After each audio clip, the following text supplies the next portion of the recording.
పిల్లలకు తరచూ జలుబు వస్తుంది. ఉపశమనం కోసం ఈ 5 హోమ్ రెమెడీస్ ఏంటో చూద్దాం. చలికాలంలో, వర్షాకాలంలో చిన్న పిల్లలు తరచుగా జబ్బుల బారిన పడుతుంటారు. ముఖ్యంగా పిల్లలను జలుబు సమస్య వేధిస్తుంటుంది. సాధారణ రోజుల్లో అయితే జలుబు, దగ్గు సమస్యను పెద్దగా పట్టించుకోరు. కానీ ప్రస్తుత కరోనా కాలంలో తుమ్మినా, దగ్గినా, ముక్కు కారుతున్నా భయపడాల్సిన పరిస్థితి ఉంది. జలుబు, దగ్గు సమస్య తీవ్రంగా ఉంటే వెంటనే వైద్యులను సంప్రదించాలి.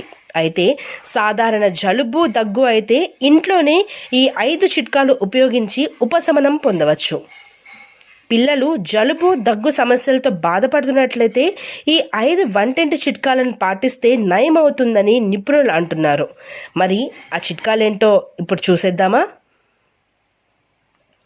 డీహైడ్రేషన్ కాకుండా పిల్లలకు జలుబు, దగ్గు బారిన పడినట్లయితే వారి శరీరంలో నీటి కొరత ఏర్పడకుండా చూసుకోవాలి.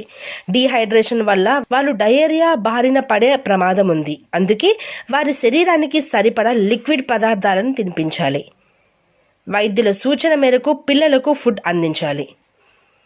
గోరువెచ్చని నీటిని పిల్లలకు జలుబు, దగ్గు ఉన్నట్లయితే వారికి గోరువెచ్చని నీటిని తాగించాలి. గోరువెచ్చని నీటిని తాగించడం వల్ల ఛాతీలో ఏర్పడిన శ్లేష్మం క్లియర్ అవుతుంది. అలాగే నాసికా రంధ్రాల్లో ఏర్పడిన బ్లాక్స్ కూడా తొలగిపోతాయి. దీంతో పిల్లలకు త్వరగా ఉపశమనం లభిస్తుంది. ఆవిరి పట్టించాలి. సాధారణంగా పిల్లలకు ఆవిరి పట్టించడం కష్టమైన పని, కానీ ఆవిరి పట్టించడం ఉత్తమం అంటున్నారు నిపుణులు. జలుబు, దగ్గు వస్తే వారికి ఆవిరి పట్టించడం ద్వారా ఉపశమనం కలుగుతుంది. జలుబు కారణంగా మూసుకుపోయిన నాసికా రంధ్రాలు ఆవిరి పట్టడం ద్వారా క్లియర్ అవుతాయి. శ్వాస తీసుకోవడం సులభతరం అవుతుంది. వెల్లుల్లి నూనె మసాజ్ ఏళ్ల నుంచి వస్తున్న ఇంటి చిట్కా ఇది.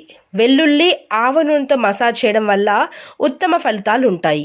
పిల్లలకు జలుబు చేసినట్లయితే రాత్రి నిద్రిస్తున్నప్పుడు వారి శరీరాన్ని నూనెతో మసాజ్ చేయాలి. వెల్లుల్లి రెబ్బలను ఆవాల నూనెలో వేడి చేసి అది చల్లారిన తర్వాత పిల్లలకు మసాజ్ చేయాలి. స్నానం చేయించొద్దు. పిల్లలకు దగ్గు, జలుబు వచ్చినప్పుడు వారికి స్నానం చేయించొద్దు. స్నానానికి బదులుగా గోరువెచ్చని నీటితో ఒక టవల్ కానీ, స్పాంజితో కానీ పిల్లల శరీరాన్ని శుభ్రం చేయాలి. గది ఉష్ణోగ్రతకు, బాత్రూమ్ ఉష్ణోగ్రతకు తేడా ఉంటుంది. అందుకే గదిలోనే పిల్లల శరీరాన్ని శుభ్రం చేయాలని నిపుణులు సూచిస్తున్నారు. గమనిక: ఆరోగ్య నిపుణులు అధ్యయనాల ప్రకారం ఈ వివరాలను మీకు అందించాం. ఈ కథనం కేవలం మీ అవగాహన కోసమే. ఆరోగ్యానికి సంబంధించిన ఏ చిన్న సమస్య ఉన్నా వైద్యులను సంప్రదించడమే ఉత్తమ మార్గం. గమనించగలరు.